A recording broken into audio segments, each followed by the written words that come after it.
Hello, my name is Alice Louise Charby, and for Unit EXE 732, Assignment 2, I have decided to create a TED Talk titled Summative Assessment with a Difference. Think about this. Have you ever been placed in a situation at work or while undertaking study in which you were unable to demonstrate your understanding of a particular topic or skill? What were the barriers that stopped you from exhibiting your capabilities? How did it make you feel, knowing that you were unable to reveal your full potential to others? Some common responses to these questions may prompt feelings of frustration in how you went, disempowerment knowing that you could have done better, irritation caused by the way that you were required to present your knowledge, and disengagement within the context. These negative feelings, which we can experience as adults, can also be experienced by children when they are undertaking various assessment tasks. In particular, those assessments which are completed at the end of a topic or unit. This may include, but are not limited to, written tests, oral presentations, large projects, or exams. This type of assessment is known as summative assessment, or assessment of learning, and is very common throughout a range of educational settings.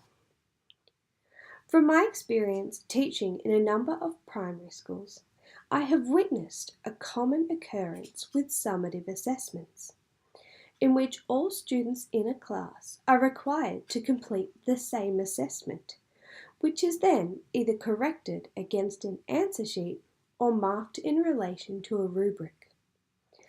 This pattern for summative assessment doesn't always work for all students, as in some cases they are unable to utilize their strengths to demonstrate their understanding and knowledge.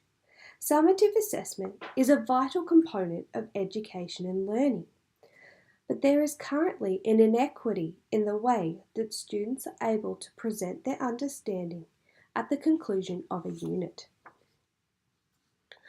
As a teacher, we are always told that differentiation is vital when planning and teaching. But when it comes to assessment, it is common for differentiation to be pushed to the side. I believe that a change is needed to summative assessments in which students are given choices in the way that they can demonstrate their knowledge and skills. This will allow the assessment process to be equitable for all students, considering their unique personalities, challenges, and strengths. This change will have the biggest impact on students and their engagement within education. Students will be empowered to reach their full potential. Of course, teachers will also be affected by these changes, as they will need to be retrained to think outside the square. When I think of summative assessment, I'm always reminded of the comic by Micah Russell, which was created in 2012, in which animals of different sizes and abilities are all asked to go on, climb the tree for their exam. It is obvious when presented in this way that this is an unfair assessment, as we all know that the fish in the bowl and the penguin would be unable to complete the task along with some of the other animals. So why do we do the same thing to our students? We know through theorists such as Gardner and De Bono that all students have preferred learning styles and unique ways in which they process information. Gardner states that each person has a different intellectual composition and that we as teachers can accommodate different children more successfully according to their orientation of learning. This is the same for assessment. If we provide students with assessment tasks that are flexible and targeted to their needs, students will feel empowered throughout their education journey. Students who may struggle with limited options of assessment may include students with additional needs, such as those on the autism spectrum, individuals with cerebral palsy or other diagnosed conditions, or students with sensory seeking behaviours. This also includes students who have challenging behaviours or those affected by trauma. And of course, the students who I teach who learn English as an additional language or dialect. Classroom teachers in the Northern Territory are guided by policies to provide different assessments for those students who are on an education adjustment plan and fall under student support services with a diagnosed condition. Most of these students receive funding which is given to the school to assist. This is found in the Students with Disability policy, in which it states that personal and education providers are responsible for providing an appropriate curriculum and ensuring effective delivery of service to students with disability. This encourages teachers to ensure that assessment tasks meet the need of the individual children while focusing on their strengths and what they can do. An example of this has taken place in my colleague's grade 1-2 classroom, in which a non-verbal child with cerebral palsy, let's call her Napananka by her skin name, demonstrated her knowledge of collections to 10 using an aided language stimulation mat. While others could complete the one-on-one assessment verbally with the teacher, Napananka used the mat to point out the correct answers of how many animals were in each group. Miss Richards, the teacher, also gave all students the option to use concrete manipulatives if they liked, providing them with the choices in which they could comprehend the answers if needed.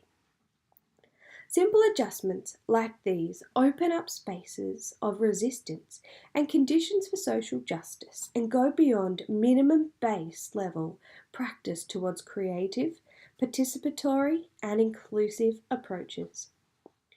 While it is mandated in the Northern Territory that students with a diagnosed disability are given assessments that focus on their strengths, why don't we do this for every child in our class? Imagine you are finishing up teaching a unit about getting along with others in line with the Foundation Health curriculum, and you're about to undertake your final assessments. You could give all students a worksheet in which they need to answer questions about inclusive play, such as, what could you say to someone to encourage them to play with you? Or you could provide these students with various options for their assessment. Choices could include the written answers to the questions, role-playing a situation from the playground in which students try to include others, giving an oral presentation to the class, creating a drawing in which they can describe the play and the language they would use, and using puppets to act out conversations between students. Although these assessment options are also very different, they can still provide the teacher with the student's current level of understanding on the concept of inclusive play. Therefore, the teacher is able to report on what the students know and use it to assist with future teaching and learning. By providing varied assessment options, students are more likely to be engaged throughout the assessment process as they feel empowered by the choices that they have been given. The use of student voice as part of summative assessment is vital, as children like to feel like they're in control or need to feel as if they are being listened to. This change in the way that we complete summative assessments in education has the potential to destabilise the endurance of its inequities and loosen the constraints of its normative knowledges, meanings, practices and subjects. As a Foundation 1 teacher in a remote Indigenous community in the Northern Territory, I have seen firsthand the positive impact that providing socially just pedagogies can have on students. In my community of Napa, all students at the school are learning English as an additional language. When students enter the Foundation classroom in Term 1, they have little to no English, and communication is assisted with the use of visuals, gestures, and translations from our wonderful assistant teachers. Where possible, assessments are completed in the student's first language, of Light Warlpiri. As the year progresses, students are given the choice of which language they would like to complete the assessment in.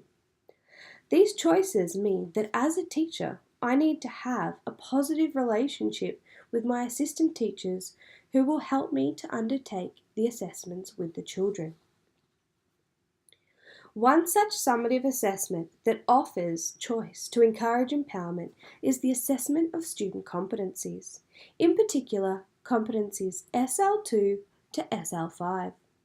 These competencies are assessing the student's ability to follow directions, identify initial sounds, produce speech sounds, and repeat a series of spoken words once aloud after an adult.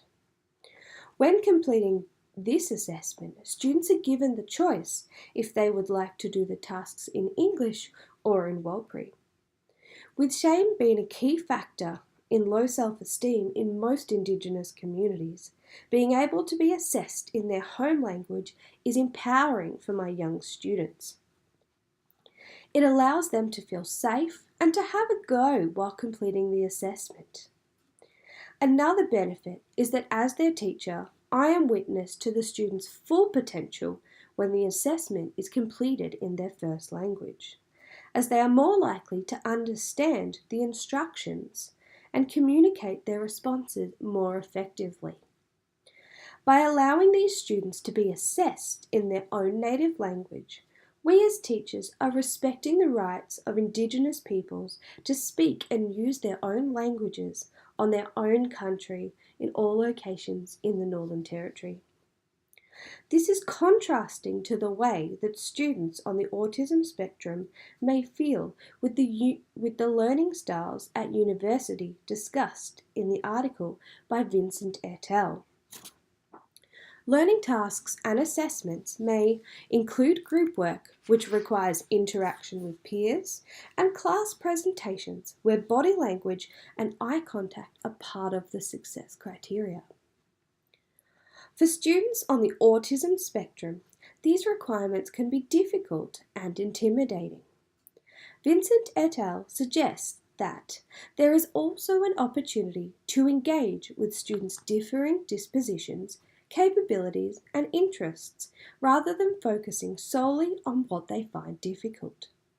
Once again, providing options for how they would like to present assessments can empower them.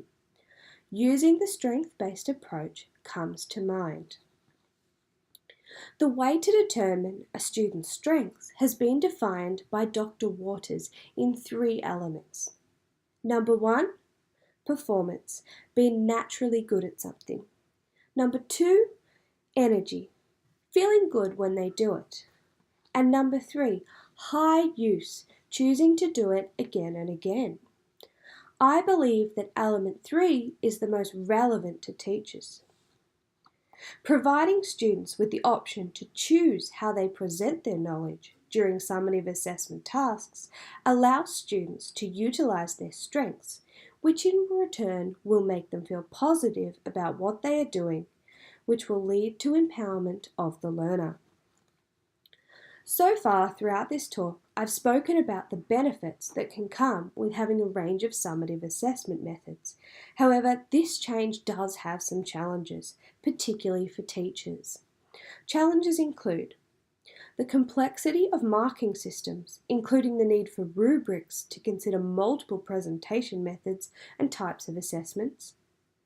The possibility that this would create a great deal of extra work for teachers in an already crowded profession during the transitioning period. Teachers will need to adapt their thinking of what exactly assessment is and allow for students with different strengths. Another challenge includes learning how to support all students, as not every learner would prefer to have a choice.